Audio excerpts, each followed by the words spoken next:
Lincoln University Hemp Institute. My name's David Middleton. I'm the Hemp Outreach Coordinator for Lincoln University.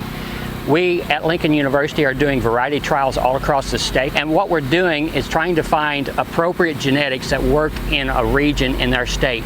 There are no American genetics for hemp because it was all destroyed in 1958. So what we're doing is bringing in different varieties from all across the continent.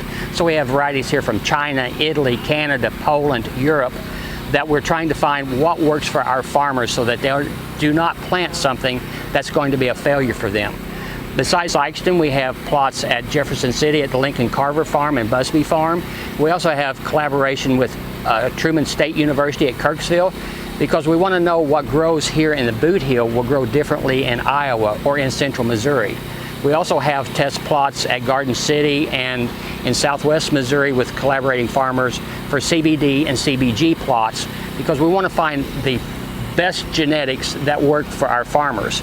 At the same time, we will be developing a breeding program to make regionally adapted genes and seeds that will work for our farmers no matter where they are in the state of Missouri.